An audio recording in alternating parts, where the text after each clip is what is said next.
Students, today we will read about social aspect.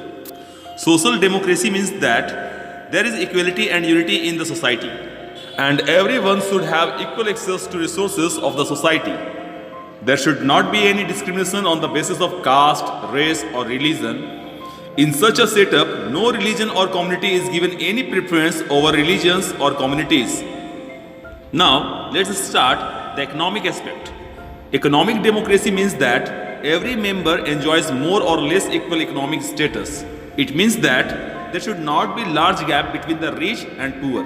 मतलब कि economic democracy में बहुत ज़्यादा गैप नहीं होना चाहिए रिच और पुअर के बीच में. A society should not have a small very rich class and a large poor class. In democracy, the income evenly distributed among the people. इसका मतलब ये भी है, it also means that the government undertakes extensive welfare schemes and achieve universal literacy. Now, अब हम dictatorship की बात करते हैं, तानाशाही की बात करते हैं. Characteristics of dictatorship.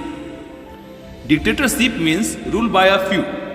In dictatorship, a particular individual has large powers in the government and exercises his own will while taking the decisions.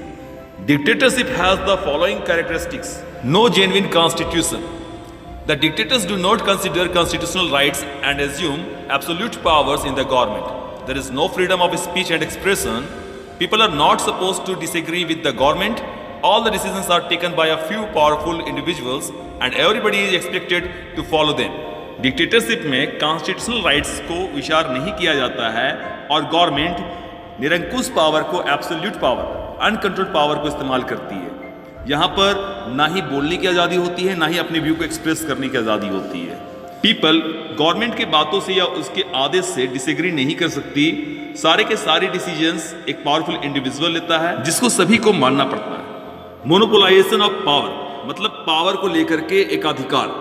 In a dictatorship all the powers are vested in a single person और in group of people. Dictatorship में सारे के सारे powers किसी single person के पास रहते हैं या फिर ग्रुप ऑफ पीपल के पास रहते हैं. They direct all the policies and programmes for the society. और यही सारे के सारे पॉलिसीज और प्रोग्राम्स को डायरेक्ट करते हैं society. Views, interest and opinions of the masses are not generally considered. आमतौर पे डिक्टेटरशिप में लोगों की व्यूज, उनकी भलाई, उनकी हित और उनके विचारों को इग्नोर किया जाता है. Third, complete control over the propaganda machinery. Dictators do not allow mass media to discuss ideas that would go against the government.